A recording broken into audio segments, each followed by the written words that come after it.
ఘనంగా జరుపుతున్నారు. ప్రపంచంలోని ఇతర దేశాల్లో కూడా యోగా సెలబ్రేషన్స్ జరుగుతున్నాయి. ఇక విశాఖపట్నం కేంద్రంగా కని విని ఎరుగని స్థాయిలో యోగాంధ్ర జరిగింది. ఏపీ ప్రభుత్వం ప్రతిష్టాత్మకంగా నిర్వహిస్తోన్న యోగాంధ్ర కార్యక్రమంతో విశాఖపట్నం రామకృష్ణ బీచ్ సందడిగా మారింది. ఈ కార్యక్రమంలో దేశ ప్రధాని నరేంద్ర మోదీ, ఆంధ్రప్రదేశ్ ముఖ్యమంత్రి చంద్రబాబు నాయుడు, డిప్యూటీ సీఎం పవన్ కళ్యాణ్తో పాటు పలువురు మంత్రులు, ఎంపీలు, ఎమ్మెల్యేలు, ఉన్నత అధికారులు పాల్గొన్నారు. ఆర్కే బీచ్ నుంచి భీమిలి తీరం వరకు దాదాపు 30 కిలోమీటర్ల పరిధిలో సుమారు 3 లక్షల మందితో యోగాసనాలు నిర్వహించారు. దీంతో ఈ కార్యక్రమం గిన్నిస్ బుక్ ఆఫ్ రికార్డ్స్ లో స్థానం దక్కించుకుంది. ఒకేసారి 3 లక్షల మంది ప్రజలు ఆసనాలు వేయడం ఇంతకు ముందు ఎక్కడా జరగలేదు.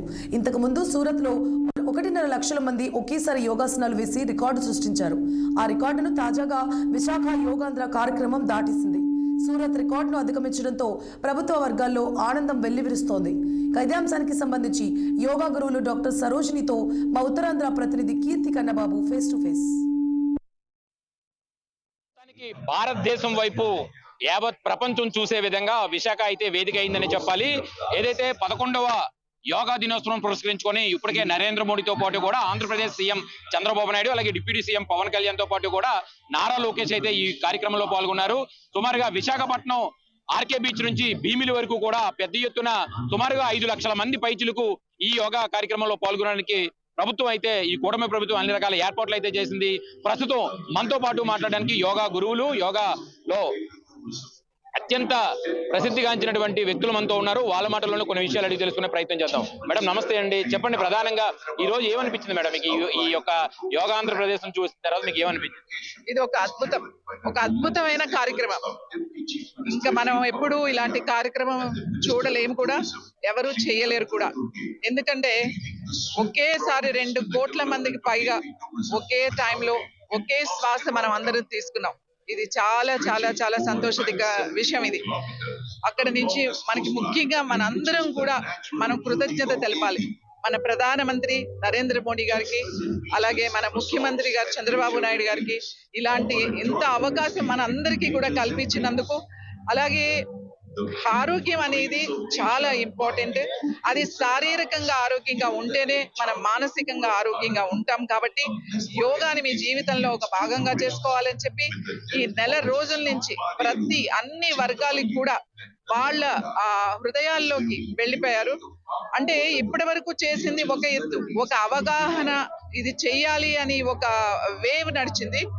బట్ ఈ రోజు నుంచి 21st నుంచి ఇది ఇంకా కంటిన్యూ అవుతుంది. ఈ వేవ్ ఇప్పుడు మొదలైంది మాత్రమే, ఇది మొదలు మాత్రమే. ఇది ఇంకా ఇక్కడ నుంచి ఈ రోజు కంటిన్యూ అవుతుంది. మన ఎడ్యుకేషన్ మినిస్టర్ లోకేష్ గారు చెప్పారు, అమ్మ రేపటితో ఈ కార్యక్రమం అయిపోలేదు, మనం రేపటి నుంచి మనకి ఈ కార్యక్రమం స్టార్ట్ అవుతుంది. ప్రతి ఊరిలో కూడా, ప్రతి గ్రామంలో, ప్రతి మండలాల్లో, ప్రతి జిల్లాల్లో కూడా మనకి యోగా టీచర్లు కావాలి. ప్రతి రోజు అక్కడ యోగా రెగ్యులర్ గా అందరూ పార్టిసిపేట్ చేసేటట్టుగా చేయాలి. ఆరోగ్యం అనేది చాలా చాలా ఇంపార్టెంట్. ఇంత సక్సెస్ అవుతుందని ఎవరు ఊహించలేదు. ఎందుకంటే ఇది ఆరోగ్యం చేసింది, ఇదేమి వేరే దానికి చేసింది కాదు. ఎవరి ఆరోగ్యం కోసం వాళ్ళకి, మీ ఆరోగ్యం కోసం మన మోదీ గారు కూడా చెప్పారు, మీ ఆరోగ్యం కోసం మీరు చేయాలి అని చెప్పి ఆయన చెప్పారు. ప్రతి ఒక్కళ్ళు కూడా ఇది ఒక మంచి అవకాశం. ఇది ప్రతి ఒక్కళ్ళు దీన్ని మీ జీవితంలో ఓ భాగంగా తీసుకోండి. ఇంత అద్భుతమైన కార్యక్రమం మనం చూడబోం, ఎవరు చేయలేరు కూడా. ఇది ఒక సంకల్పం లాగా, ఇది ఒక యజ్ఞం లాగా చేశారు. చెప్పండి మేడం, ఏదైతే మోడీ ప్రసంగం తర్వాత విశాఖ వాసిగా, అలాగే యోగా గురువుగా మీకేమనిపించింది? ఆయన చెప్పారు, ఈ రోజు విశాఖ అనేది ఒక హబ్ గా మారబోతుంది. ఇది మీరు ఓన్లీ మన దేశంలోనే కాదండి, ఇంటర్నేషనల్ గా ఇవాళ విశాఖ నగరం వైపు అందరి దృష్టి పడేలాగా చేసింది. ఈ ఒక్క యోగాయే కాదు, ఇక్కడ రేపు పొద్దున్న డెవలప్ అయ్యేది మెడికల్ టూరిజం డెవలప్ అవుతుంది, స్పిరిచువల్ టూరిజం డెవలప్ అవుతుంది. అలాగే ఫిట్నెస్ కానీ, అకాడమీస్ కానీ, యూనివర్సిటీస్ కానీ, ఇవన్నీ కూడా ఇక్కడ ఇవాళ ప్రపంచం అంతా కూడా మన ఆంధ్ర వైపు, విశాఖ వైపు చూస్తుంది. ముఖ్యంగా ఈ విశాఖ తీర ఏదైతే ఉందో ఈ బీచ్ ఎక్సలెంట్. ఇది ఇలాంటి వాతావరణం, ఇలాంటిది మనకి ఎక్కడ దొరకదు. సో ఇలాంటి చక్కటి సాగర తీరంలో మనం ఎన్నో కార్యక్రమాలు ఇంకా ముందుకు తీసుకెళ్లొచ్చు. మోదీ గారు మనకి చాలా అనుకూలంగా ఉన్నారు. ఇంకా చాలా అభివృద్ధిలోకి ఇంకా వస్తాము. ఇంకా యూనివర్సిటీస్ ఇవన్నీ కూడా అనౌన్స్ చేస్తారు. నెక్స్ట్ దానికల్లా మనం చాలా త్వరగా మనం ప్రపంచ పటంలోకి వెళ్ళిపోతాము. మన దేశమే కాదు, ప్రపంచం అంతా కూడా మన వైపు చూస్తుంది, ముఖ్యంగా విశాఖ నగరం వైపు చూస్తుంది. మొత్తానికి ఏదైతే యోగాంధ్ర చేపట్టినటువంటి యోగా డేని చేపట్టినటువంటి ఈ కార్యక్రమం ఏదైతే ఉందో ఈ కార్యక్రమం మొత్తానికి అయితే సక్సెస్ అయిందనే చెప్పాలి.